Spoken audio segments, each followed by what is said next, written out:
ఊహించండి, ఒక పచ్చని అడవిని ఒక్క నిప్పురవ్వ ఎలా బూడిద కుప్పగా మారుస్తుందో, సరిగ్గా కోపం కూడా మన జీవితాన్ని అలాగే దహించివేస్తుంది. ఒక్క క్షణం, కేవలం ఒక్క క్షణం చాలు. సంవత్సరాల తరబడి మనం నిర్మించుకున్న బంధాలను, సంపాదించుకున్న గౌరవాన్ని, కూడబెట్టిన నమ్మకాన్ని ఆ ఒక్క క్షణపు కోపం బద్దలు కొట్టేస్తుంది. అగ్నిపర్వతం బద్దలైనప్పుడు లావా ఎలాగైతే తన దారిలో ఉన్న సమస్త జీవరాశులను దహించివేస్తుందో, మనిషి లోపల పుట్టే ఈ కోపం కూడా ముందుగా ఆ మనిషినే కాల్చివేస్తుంది. మీ జీవితంలో ఎప్పుడైనా గమనించారా? అనవసరమైన ఆవేశం వల్ల మీరు ఎంతటి విలువైన వ్యక్తులను దూరం చేసుకున్నారో? కోపం తగ్గిన తర్వాత ఛీ, నేను ఎందుకు అంత మాట అన్నాను అని బాధపడి ప్రయోజనం ఏముంటుంది? విసిరిన రాయి, మాట్లాడిన మాట వెనక్కి తీసుకోలేము కదా. ఈ ఆవేశం అనే విషం మన రక్తంలో కలిసిపోయి మన ప్రశాంతతను ఎలా హరిస్తుందో, అసలు దీనికి మూల కారణం ఏమిటో, దీని నుండి శాశ్వతంగా ఎలా బయటపడాలో శ్రీకృష్ణ పరమాత్ముడు భగవద్గీతలో అద్భుతంగా వివరించారు. మీ జీవితాన్ని మలుపు తిప్పే అమృతతుల్యమైన విషయాన్ని అర్థం చేసుకోవడానికి దయచేసి ఈ వీడియోను చివరి వరకు పూర్తిగా చూడండి. కురుక్షేత్ర రణరంగం అంతా సిద్ధంగా ఉంది. ఏ క్షణమైనా యుద్ధం మొదలయ్యే పరిస్థితి.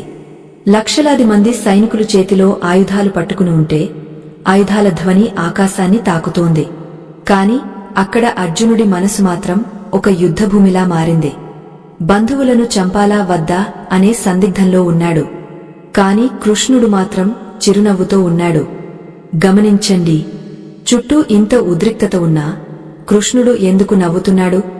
ఎందుకంటే స్థితప్రజ్ఞత కలిగిన వాడికి బాహ్య పరిస్థితులు అంతరంగిక శాంతిని చెడగొట్టలేవు. కాని మన పరిస్థితి అలా ఉండదు. చిన్న విషయం జరిగినా మనసు అల్లకల్లోలం అయిపోతుంది. భగవద్గీతలోని 2వ అధ్యాయంలో సాంఖ్యయోగం గురించి చెబుతూ పరమాత్ముడు మనిషి పతనానికి సోపానాలు ఎలా ఉంటాయో వివరించారు. కోపం అనేది అకస్మాత్తుగా ఆకాశం నుండి ఊడిపడదు. దానికి ఒక విత్తనం ఉంటుంది. ఆ విత్తనం పేరే కోరిక. అవును, మీరు విన్నది నిజమే. మన మనసులో ఏదో ఒక విషయం పట్ల తీవ్రమైన ఆకర్షణ లేదా కోరిక పుడుతుంది. ఆ కోరికను తీర్చుకోవడానికి మనం ప్రయత్నిస్తాము. ఎప్పుడైతే ఆ కోరికకు ఏదైనా అడ్డంకి వస్తుందో అది మనిషిలో అసహనాన్ని కలిగిస్తుంది. ఆ అసహనమే ముదిరి కోపంగా మారుతుంది. ఉదాహరణకు, మీరు ఆఫీసు నుండి ఇంటికి వెళ్తున్నారు అనుకోండి. త్వరగా ఇంటికి వెళ్లి విశ్రాంతి తీసుకోవాలని మీ కోరిక. కాని దారిలో విపరీతమైన ట్రాఫిక్ జామ్ అయ్యింది.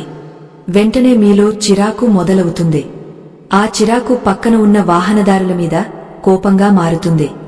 అంటే ఇక్కడ మీ కోరిక త్వరగా వెళ్లాలి అనేది నెరవేరలేదు కాబట్టి కోపం వచ్చింది.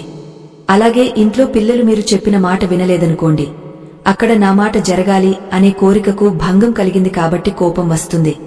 అంటే కామము నుండే క్రోధము ఉద్భవిస్తుంది అని కృష్ణుడు స్పష్టంగా చెప్పారు. కాని ఈ కోపం అంతటితో ఆగుతుందా? లేదు. అది మనల్ని సర్వనాశనం చేసే దిశగా ఎలా తీసుకువెళుతుందో కృష్ణుడు ఒక గొలుసుకట్టు చర్యలా వివరించారు. కోపం వచ్చినప్పుడు మనిషికి ఏం జరుగుతుంది? క్రోధము నుండి సమ్మోహము పుడుతుంది. సమ్మోహము అంటే ఏమిటి? ఏది మంచో, ఏది చెడో, ఏది ధర్మమో, ఏది అధర్మమో తెలియని ఒక అయోమయ స్థితి. కోపంలో ఉన్న వ్యక్తికి తను ఎవరితో మాట్లాడుతున్నాడో, ఏం మాట్లాడుతున్నాడో స్పృహ ఉండదు. తండ్రితో మాట్లాడుతున్నానా, గురువుతో మాట్లాడుతున్నానా అనే విచక్షణ పూర్తిగా నశించిపోతుంది. ఈ అవివేకం వల్ల ఏం జరుగుతుంది? స్మృతి విభ్రమం కలుగుతుంది. అంటే జ్ఞాపకశక్తి నాశనమవుతుంది. ఇక్కడ జ్ఞాపకశక్తి అంటే ఏదో వస్తువు ఎక్కడ పెట్టామో మర్చిపోవడం కాదు. నేను ఎవరు? నా విలువలేంటి? నేను ఎంత సంస్కారవంతమైన కుటుంబం నుండి వచ్చాను? సమాజంలో నాకున్న గౌరవమేంటి? ఇవన్నీ మర్చిపోతాము. గతంలో ఆ వ్యక్తి మనకు చేసిన మేలును కూడా ఈ కోపం మర్చిపోయేలా చేస్తుంది. కేవలం ఆ క్షణంలో ఉన్న ద్వేషం మాత్రమే గుర్తుంటుంది. ఇది ఎంతటి ప్రమాదకరమైన స్థితి ఆలోచించండి. మనిషిని మనిషిగా నిలబెట్టేదే సంస్కారం. ఆ సంస్కారాన్ని మర్చిపోయేలా చేసేదే ఈ కోపం. స్మృతి భ్రంశం కలిగిన తర్వాత ఏం జరుగుతుందో తెలుసా? బుద్ధి నాశనమవుతుంది. బుద్ధి అంటే మనలో ఉండే నిర్ణయాత్మక శక్తి. ఏది చేయాలో ఏది చేయకూడదో చెప్పే ఒక అంతర్గత గురువు. ఎప్పుడైతే కోపం తారాస్థాయికి చేరుకుంటుందో ఆ బుద్ధి పూర్తిగా మొద్దుబారిపోతుంది. డ్రైవర్ లేని రథం ఏ విధంగా అయితే అదుపు తప్పి లోయలో పడిపోతుందో బుద్ధి లేని మనసు కూడా అలాగే పతనమవుతుంది. ఆ సమయంలో మనం తీసుకునే నిర్ణయాలు మన గొయ్యిని మనమే తీసుకునేలా చేస్తాయి. బుద్ధి నాశనమైన తర్వాత మిగిలేది సర్వనాశనమే. దీనినే కృష్ణుడు ప్రణశ్యతి అని అన్నారు. అంటే ఆ వ్యక్తి పూర్తిగా పతనమైపోతాడు. సమాజంలో అతనికి ఉన్న గౌరవం, కుటుంబంలో ఉన్న ప్రేమాభిమానాలు, వృత్తిలో ఉన్న నిబద్ధత అన్నీ మంటగలిసిపోతాయి. ఒక్కసారి ఆలోచించండి, జైళ్లలో శిక్ష అనుభవిస్తున్న ఎంతోమంది నేరస్తులు పుట్టుకతో నేరస్తులు కారు. కేవలం ఒక్క క్షణం వచ్చిన విపరీతమైన కోపాన్ని అదుపు చేసుకోలేక బుద్ధిని కోల్పోయి చేసిన తప్పుకు జీవితాంతం మూల్యం చెల్లిస్తున్నారు. రావణాసురుడిని చూడండి. అతనికి వేదాలు తెలుసు, శాస్త్రాలు తెలుసు, మహాశివభక్తుడు. కాని సీతమ్మ మీద మోహం, రాముడి మీద కోపం అనే రెండు విషయాలు అతని అపారమైన జ్ఞానాన్ని కప్పివేశాయి. విభీషణుడు ఎంత చెప్పినా వినలేదు. మండోదరి ఎంత బతిమాలినా వినిపించుకోలేదు. ఎందుకంటే కోపం అతని చెవులను, కళ్లను మూసివేసింది. చివరికి ఆ కోపమే స్వర్ణలంకను బూడిద చేసింది, అతని వంశాన్ని అంతం చేసింది. కోపం అనేది చేతిలో పట్టుకున్న నిప్పు లాంటిది. అది అవతలి వారిని కాల్చకముందే పట్టుకున్న మన చేతిని కాలుస్తుంది. మరి ఈ కోపాన్ని జయించడం ఎలా? అసలు కోపం రాకుండా ఉండడం సాధ్యమేనా? శ్రీకృష్ణుడు భగవద్గీతలో కోపాన్ని పూర్తిగా చంపేయమని చెప్పలేదు, దాన్ని జయించమని చెప్పారు. కోపం అనేది ఒక శక్తి. ఆ శక్తిని ఎలా ఉపయోగించుకోవాలో తెలిసినవాడే యోగి. ఉదాహరణకు, ఒక వెలుగుతున్న దీపం గాలికి రెపరెపలాడుతుంది, కాని గాజు లాంతరులో పెట్టిన దీపం నిలకడగా వెలుగుతుంది. మన మనసు కూడా అంతే. బయట పరిస్థితులు అనే గాలికి కోపం అనే మంట రేగుతుంది, కాని జ్ఞానం అనే కవచముంటే ఆ మంట మనల్ని దహించదు. మన శరీరానికి, మనసుకు విడదీయరాని సంబంధం ఉంది. గమనించండి, మీకు కోపం వచ్చినప్పుడు మీ శ్వాస ఎలా ఉంటుంది? చాలా వేగంగా, వేడిగా ఉంటుంది కదూ. గుండె వేగంగా కొట్టుకుంటుంది, కళ్ళు ఎర్రబడతాయి, చేతులు వణుకుతాయి. అంటే మనసులోని వికారాలు శరీరంపై ప్రభావం చూపిస్తున్నాయి. కృష్ణుడు దీనికి ఒక అద్భుతమైన, అతి సులభమైన మార్గాన్ని సూచించారు. ఎప్పుడైతే మనసును నియంత్రించడం కష్టంగా మారుతుందో అప్పుడు శరీరం ద్వారా మనసును నియంత్రించాలి. దీనినే ప్రాణాయామం లేదా శ్వాస నియంత్రణ అంటారు. కానీ భయపడకండి, ఇది చేయడానికి మీరు అడవులకు వెళ్లాల్సిన పనిలేదు. కోపం వచ్చిన ఆ ఒక్క నిమిషంలో మీ దృష్టిని బయట ఉన్న వ్యక్తి మీద నుండి లేదా జరిగిన సంఘటన మీద నుండి మీ శ్వాస మీదకు మళ్లించాలి. ఇది వినడానికి చాలా చిన్న విషయంగా అనిపించవచ్చు, కాని దీని ప్రభావం అద్భుతంగా ఉంటుంది. ఎప్పుడైతే మీరు దీర్ఘంగా ఊపిరి పీల్చుకుని నెమ్మదిగా వదులుతారో మీ మెదడుకు ప్రమాద ఘంటికలు మోగడం ఆగిపోతుంది. శాస్త్రీయంగా చెప్పాలంటే కోపం వచ్చినప్పుడు మన మెదడులో ఉండే ఆలోచనా భాగం మూసుకుపోతుంది. కేవలం ప్రతిచర్య భాగం మాత్రమే పనిచేస్తుంది. అందుకే మనం ఏం చేస్తున్నామో మనకే తెలియదు. కాని ఎప్పుడైతే మనం ఒక్క క్షణం ఆగి లోతుగా శ్వాస తీసుకుంటామో ఆక్సిజన్ మన మెదడును తిరిగి మేల్కొలుపుతుంది. అప్పుడు బుద్ధి మళ్లీ పనిచేయడం మొదలు పెడుతుంది. ఎదుటివాడు తిడుతున్నప్పుడు మనం మౌనంగా ఉండడం ఓటమి కాదు, అది మన ఆత్మవిశ్వాసానికి నిదర్శనం. ఇక్కడ మీకు ఒక సందేహం రావచ్చు, అలా మౌనంగా ఉంటే ఎదుటివారు మనల్ని చేతకానివారిగా చూస్తారేమో అని. కాని గుర్తుంచుకోండి, సముద్రం ఎంత గంభీరంగా ఉన్నా తన హద్దులు దాటదు, అందుకే దానికి అంత విలువ. అలాగే శక్తి ఉండి కూడా శాంతంగా ఉండేవాడికే నిజమైన గౌరవం దక్కుతుంది. కృష్ణుడు అర్జునుడికి యుద్ధం చేయమని చెప్పాడు కాని కోపంతో ఊగపోతూ చేయమని చెప్పలేదు. ధర్మం కోసం బాధ్యతగా, స్థితప్రజ్ఞుడిగా యుద్ధం చేయమన్నాడు. అంటే ఫలితం మీద ఆశ లేకుండా, రాగద్వేషాలకు అతీతంగా కర్మ చేయాలి. శ్రీకృష్ణ పరమాత్ముడి జీవితాన్ని ఒక్కసారి తరచి చూస్తే ఆయన ఓపికకు మించిన ఉదాహరణ మరొకటి కనిపించదు. శిశుపాలుడు నిండు సభలో పరమాత్ముడిని ఎంతగానో దూషించాడు. ఒక్కటి కాదు, రెండు కాదు, ఏకంగా 99 తప్పులు చేసేంతవరకు కృష్ణుడు చిరునవ్వుతోనే ఉన్నాడు. ఆ సభలో ఉన్నవారందరికీ రక్తం మరిగిపోతోంది, కాని కృష్ణుడు మాత్రం స్థిరంగా ఉన్నాడు. ఎందుకంటే ఆయనకు తెలుసు, ఆవేశంలో తీసుకునే నిర్ణయం ఎప్పుడూ అనర్థాన్నే తెస్తుంది. సమయం వచ్చినప్పుడు ధర్మం తన పని తాను చేసుకుపోతుంది అని నమ్మడమే నిజమైన జ్ఞానం. మన నిత్య జీవితంలో కూడా మనల్ని రెచ్చగొట్టేవారు ఎంతోమంది ఉంటారు. మనం ఆఫీసులోనో వ్యాపారంలోనో లేదా బంధువుల మధ్య ఉన్నప్పుడు ఎవరో ఒకరు మనల్ని మాటలతో గాయపరుస్తూనే ఉంటారు. ఆ సమయంలో మనలో అహంకారం పడగ విప్పుతుంది. వాడు నన్ను అంత మాట అంటాడా, నేను ఎవరినో చూపిస్తాను అని మనసు ఉరకలు వేస్తుంది. కాని సరిగ్గా ఆ క్షణంలోనే మనం కృష్ణుడిని గుర్తు చేసుకోవాలి. అవతలి వ్యక్తి అజ్ఞానంతో మాట్లాడుతున్నప్పుడు మనం కూడా అదే స్థాయిలో ప్రతిస్పందిస్తే మనకు వారికి తేడా ఏముంటుంది? బురద మీద రాయి వేస్తే అది తిరిగి మన మీదకే పడుతుంది తప్ప బురదకు పోయేదేమీ ఉండదు. ఈ చిన్న సూత్రం అర్థమైతే సగం కోపం ఆవిరైపోతుంది. ఇక్కడ ఒక ఆసక్తికరమైన విషయాన్ని గమనించండి. మహాభారతంలో ద్రౌపది వస్త్రాపహరణం జరుగుతున్నప్పుడు భీముడు ఆవేశంతో ఊగపోయాడు. కాని ధర్మరాజు మౌనంగా తలదించుకున్నాడు. అర్జునుడు ధర్మసంకటంలో పడ్డాడు. ప్రతిస్పందన అనేది వ్యక్తి సంస్కారాన్ని బట్టి మారుతూ ఉంటుంది. ఆనాడు కౌరవులు చేసిన ఘోరమైన అవమానాన్ని పాండవులు భరించారు కాబట్టే చివరకు ధర్మయుద్ధంలో గెలిచారు.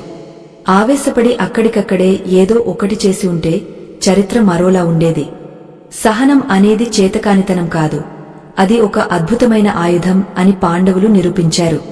ఇప్పుడు మిమ్మల్ని ఒక మాట అడుగుతాను. మీ అంతరాత్మను తాకి నిజాయితీగా సమాధానం చెప్పండి.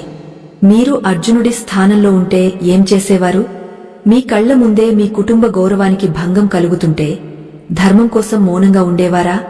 లేక ఫలితం ఏమైతే అదయిందని ఆయుధం పట్టి తెగించేవారా? ఈ పరిస్థితిలో మీ మనసు ఏమంటుందో మీ అభిప్రాయాన్ని కామెంట్ ద్వారా తెలియజేయండి.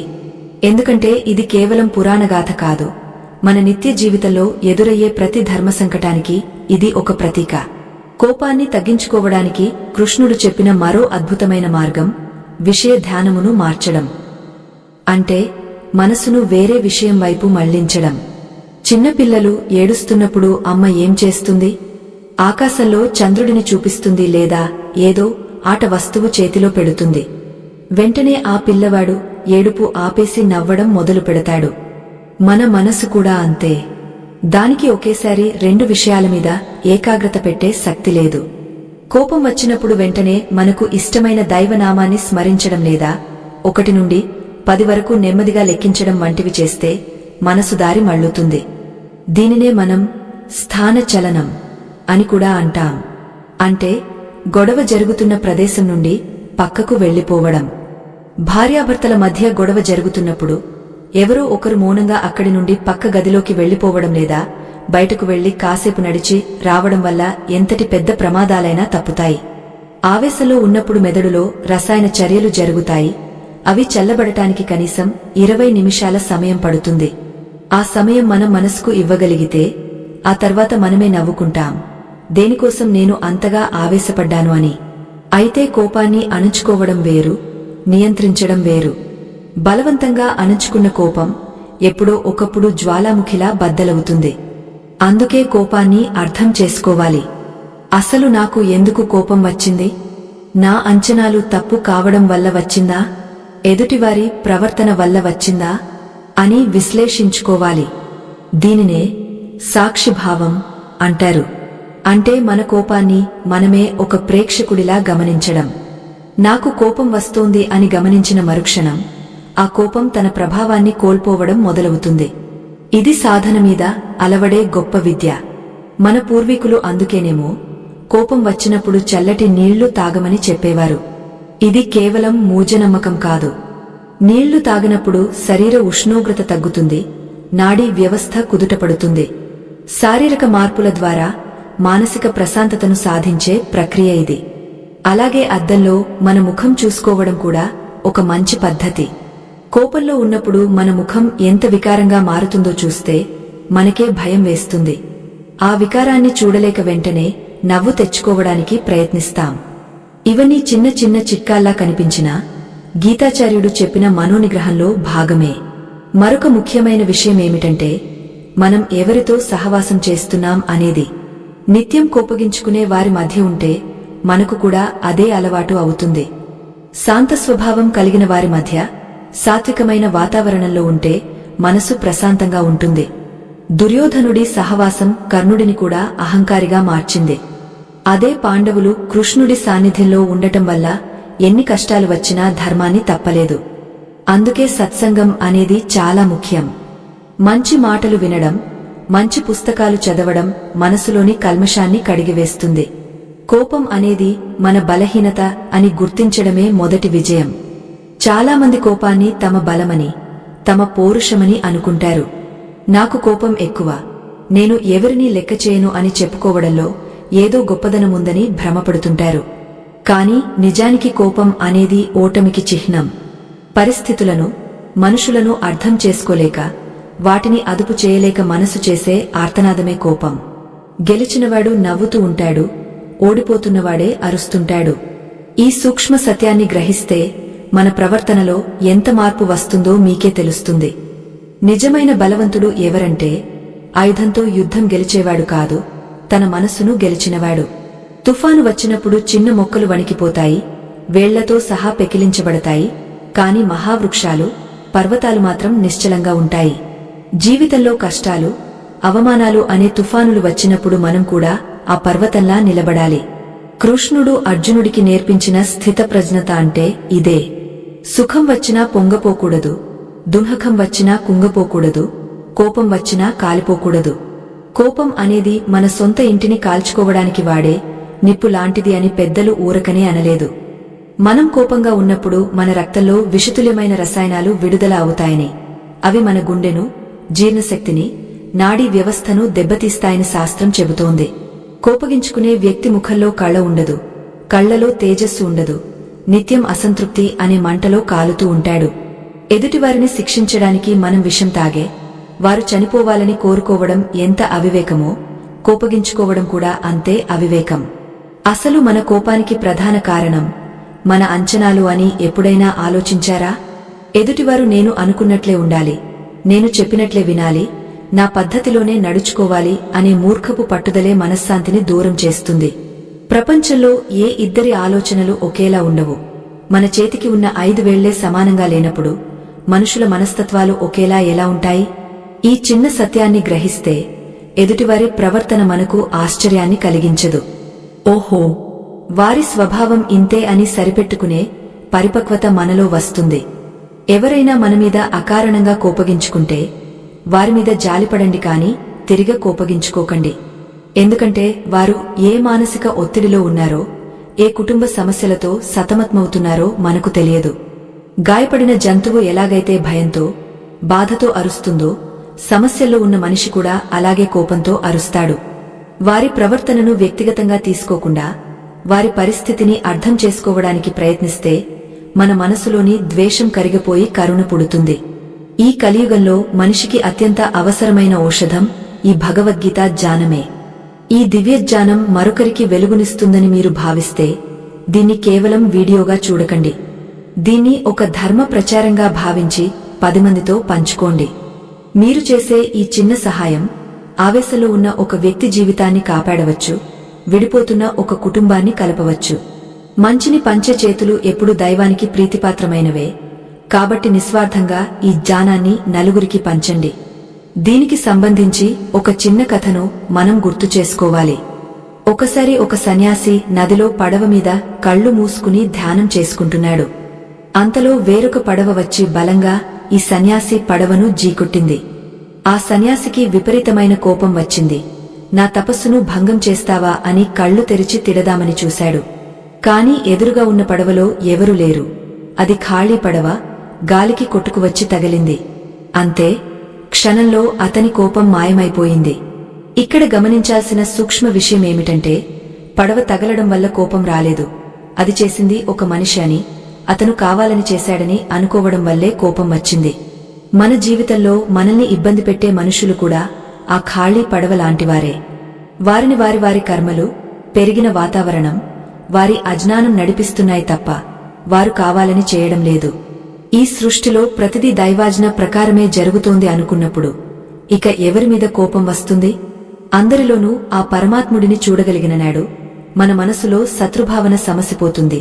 ఇదే గీతలో కృష్ణుడు చెప్పిన సమత్వయోగం. కురుక్షేత్ర యుద్ధం కేవలం ద్వాపర యుగంలో హస్తినాపురంలో జరిగింది కాదు, మన ప్రతి ఒక్కరి హృదయంలో అనుక్షణం జరుగుతూనే ఉంది. మంచి ఆలోచనలకు, చెడు ఆలోచనలకు మధ్య జరిగే నిరంతర పోరాటమే ఈ యుద్ధం. కోపం అనేది మనలోని కౌరవ సైన్యమైతే సహనం అనేది పాండవ సైన్యం. కృష్ణుడు అనే విచక్షణ మన వైపు ఉంటే విజయం తథ్యం. ధ్యానం అనేది మనసుకు కవచం లాంటిది. రోజుకు కనీసం 10 నిమిషాలు మన అంతరంగంతో మనం గడపాలి. బాహ్య ప్రపంచం యొక్క శబ్దాలను ఆపేసి మన లోపల ఉన్న నిశ్శబ్దాన్ని వినడానికి ప్రయత్నించాలి.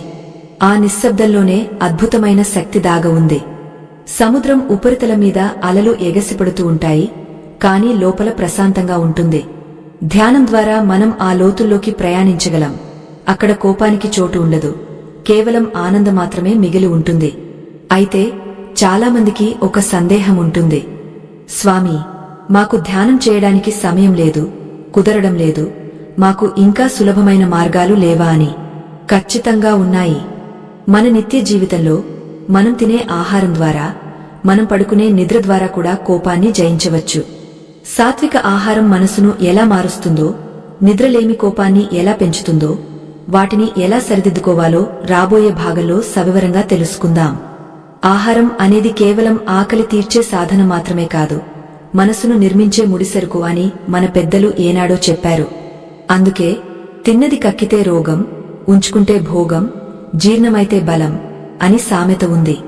మనం తీసుకునే ఆహారంలోని గుణమే మన ఆలోచనల్లో ప్రతిబింబిస్తుంది. శ్రీకృష్ణుడు గీతలో ఆహారాన్ని 3 రకాలుగా విభజించారు. అందులో రాజసిక ఆహారం కోపాన్ని పెంచుతుంది. కారంగా, పుల్లగా, మసాలాలు ఎక్కువగా ఉండే ఆహారాన్ని తీసుకోవడం వల్ల రక్తపోటు పెరిగి మనసు నిలకడ కోల్పోతుంది. అలాగే సాత్విక ఆహారమైన పండ్లు, పాలు, నెయ్యి, తాజా కూరగాయలు వంటివి మనసును ప్రశాంతంగా ఉంచుతాయి. మీరు గమనించండి, సింహం మాంసాహారం తింటుంది కాబట్టి అది ఎప్పుడూ ఆవేశంగా ఉంటుంది. అదే ఏనుగు శాకాహారం తింటుంది కాబట్టి అంత బలమున్నా శాంతంగా ఉంటుంది. మనం తినే తిండి మన రక్తంలో కలిసి మెదడుకు చేరి అక్కడ ఆలోచనలుగా మారుతుంది. అందుకే కోపాన్ని తగ్గించుకోవాలనుకునేవారు ముందుగా తమ వంటగదిలో మార్పులు చేసుకోవాలి. నిద్ర కూడా మన ప్రశాంతతలో కీలక పాత్ర పోషిస్తుంది. శరీరం అలసిపోయినప్పుడు మనసు బలహీనపడుతుంది. ఆ సమయంలో చిన్న మాట కూడా పెద్ద గొడవకు దారితీసే అవకాశం ఉంటుంది.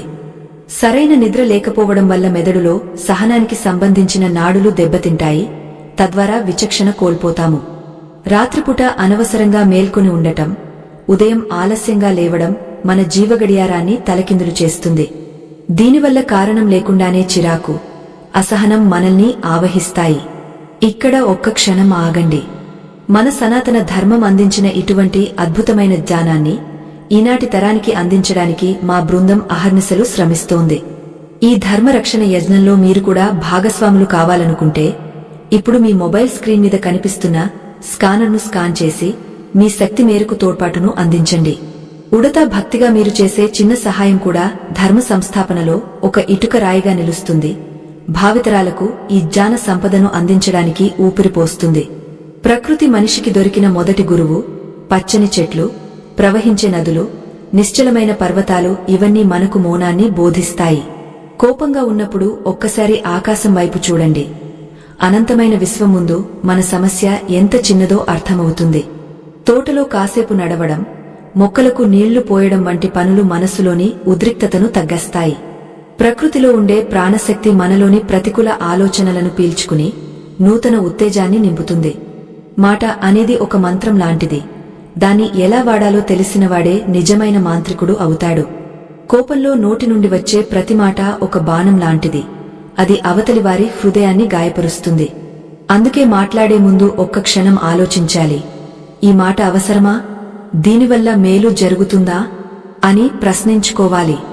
మౌనం అనేది బంగారమైతే మంచి మాట వజ్రం లాంటిది. అనవసరమైన వాదనల వల్ల మన శక్తి వృథా అవుతుంది తప్ప ఆ సమస్యకు పరిష్కారం దొరకదు. క్షమించడం అనేది పిరికితనం కాదు, అది వీరుల లక్షణం అని మహాత్ములు చెబుతారు. ఎదుటివారి తప్పులను పట్టుకుని వేలాడటం వల్ల మన మనసే కలుషితమవుతుంది. మనం ప్రశాంతంగా ఉండలేము. గతం అనే శవాన్ని మోస్తూ వర్తమానం అనే జీవితాన్ని నరకం చేసుకోకూడదు. క్షమాగుణం ఉన్నవాడికి ఈ ప్రపంచంలో శత్రువులు ఉండరు. క్షమయా ధరిత్రి అంటారు. అంటే భూదేవికి ఉన్నంత ఓర్పు మనకు ఉండాలి. వారు చేసింది తప్పు అని తెలిసినా వారి కర్మకు వారిని వదిలేసి మనం ప్రశాంతంగా ఉండటమే నిజమైన విజయం. కోపాన్ని జయించడానికి కృష్ణుడు చెప్పిన మరో రహస్యం నిష్కామ కర్మ. అంటే మనం చేసే పనిలో ఫలితాన్ని ఆశించకపోవడం. మనం ఒక సహాయం చేసినప్పుడు ఎదుటివారు తిరిగా కృతజ్ఞత చూపాలని కోరుకుంటాం. వారు చూపనప్పుడు కోపం వస్తుంది. కాని నా బాధ్యత నేను నెరవేర్చాను, ఫలితం దైవాధీనం అని భావిస్తే ఇక దున్హకానికి, కోపానికి చోటు ఎక్కడుంటుంది? అహంకారం అనే మహమ్మారి మన హృదయంలో తిష్ట వేసుకుని కూర్చున్నంతకాలం కోపం మనల్ని వదిలిపెట్టదు. ఎవరైనా నన్ను తక్కువ చేసి మాట్లాడినా, నా మాటను గౌరవించకపోయినా వెంటనే పడగ విప్పేది ఈ అహంకారమే. నేను, నాది, నా గొప్పతనం అనే భావనలు ఎంత బలంగా ఉంటే కోపం అంత తీవ్రంగా వస్తుంది. అందుకే భగవద్గీతలో శ్రీకృష్ణుడు నిర్మమో నిరహంకారః అని చెప్పారు. అంటే మమకారం, అహంకారం లేనివాడే నిజమైన శాంతిని పొందగలడు అని అర్థం. మనం మన గురించి మనం గొప్పగా ఊహించుకోవడం మానేస్తే ఇతరులు మనల్ని విమర్శించినా అది మనకు పెద్దగా అనిపించదు. దీనికి సంబంధించి ఒక అద్భుతమైన ఉదాహరణను మనం పరిశీలించవచ్చు.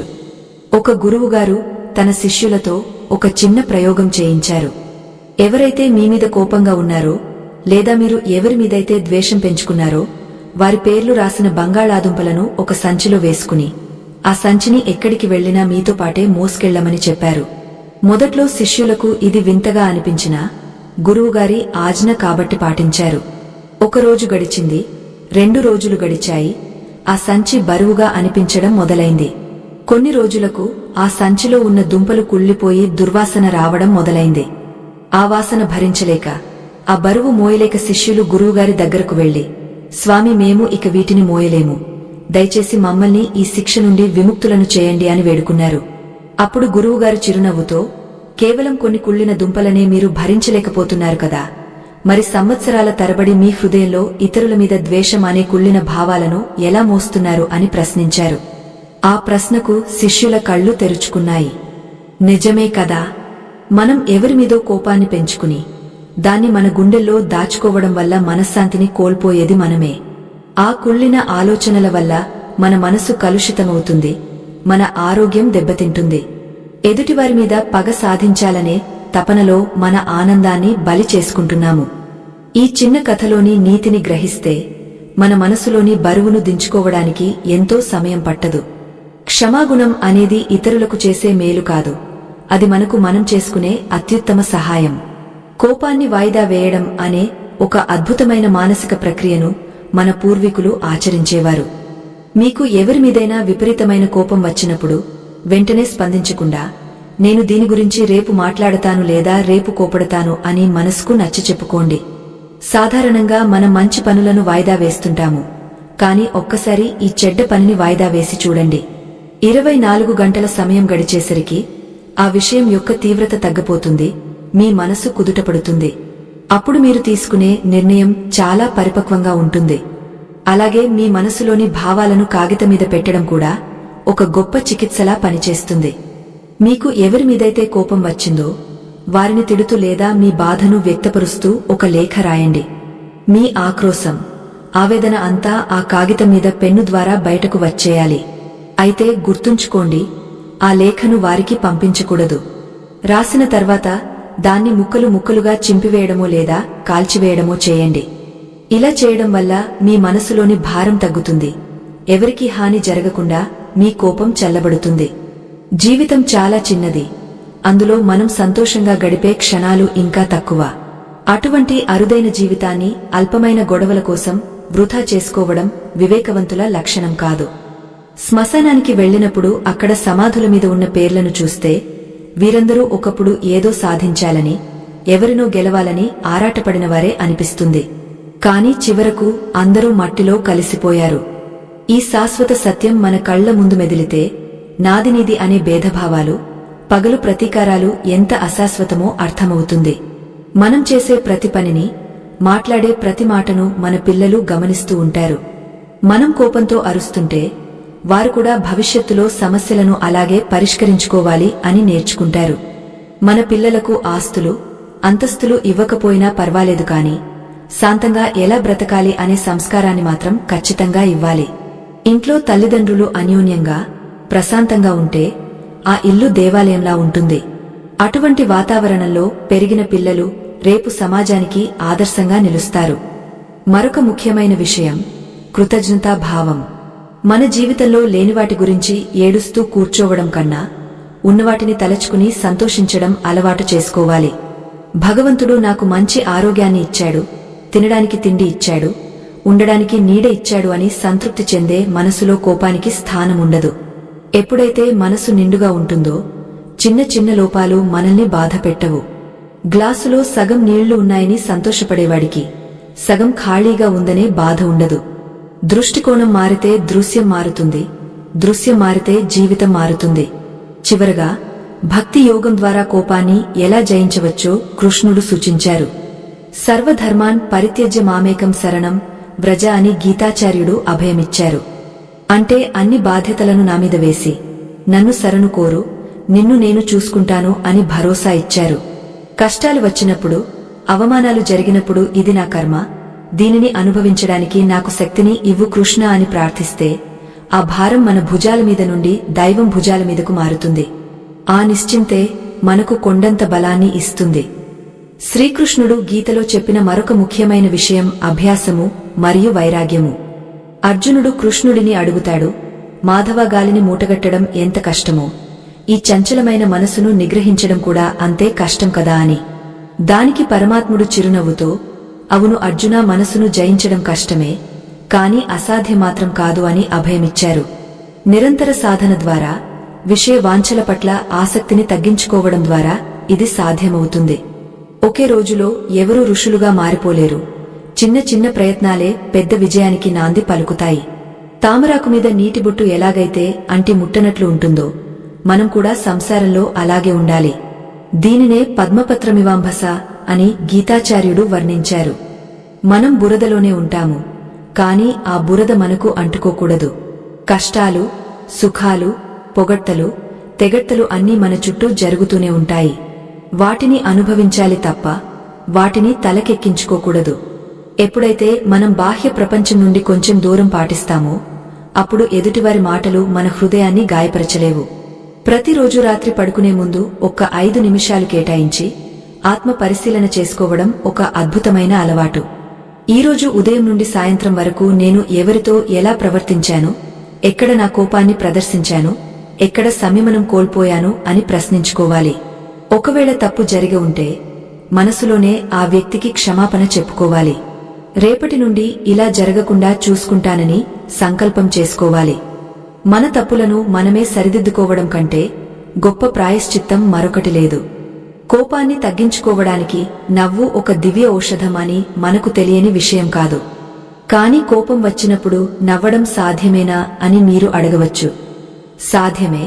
బలవంతంగానైనా పెదవుల మీద చిరునవ్వు తెచ్చుకోవడానికి ప్రయత్నించండి. మన ముఖ కండరాలకు, మెదడుకు దగ్గరి సంబంధం ఉంటుంది. మనం నవ్వినప్పుడు మెదడుకు అంతా బాగుంది అనే సంకేతం వెళ్తుంది.